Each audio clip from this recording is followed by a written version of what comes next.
President William Ruto wrapped up his three-day tour of China by meeting host President Xi Jinping.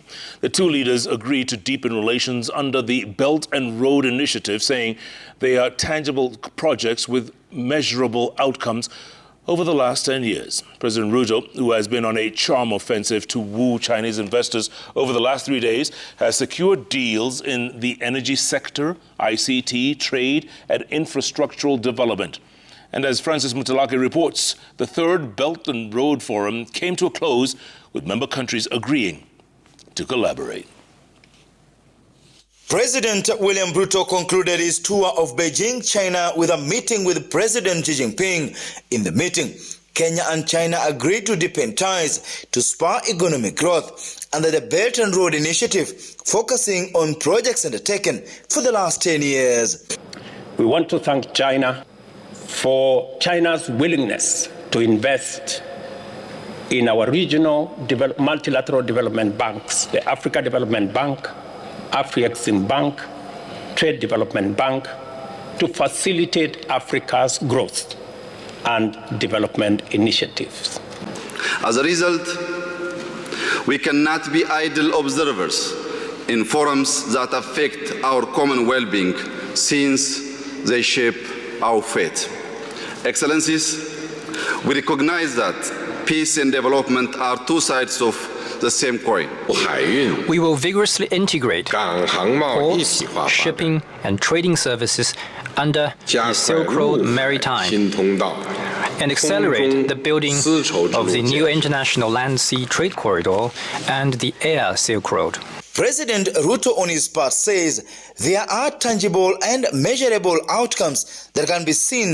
They say this is the best way to strengthen ties between the two countries. The president, who also attended the official opening ceremony of the third Belt and Road Forum, and after delivering a keynote speech at the Digital Economy Investment in Africa, urged the Belt and Road Initiative to scale up investment using Kenya as an African gateway. President Ruto has asked Chinese investors to set shop in Kenya.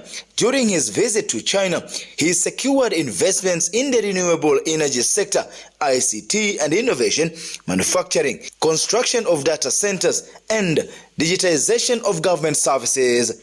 China's immense knowledge and capabilities in renewable energy will go a long way in ensuring that we unlock the huge potential of renewable energy assets in our continent.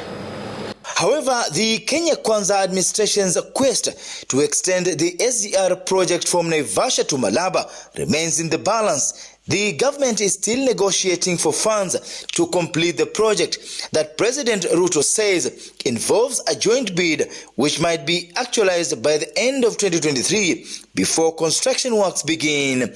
UN Secretary General Antonio Guterres raised concerns on the financial challenges that confront developing countries such as Kenya. He says this has led to countries drowning in debt and failing to implement sustainable development goals. The UN boss is proposing a review of the global financial architecture.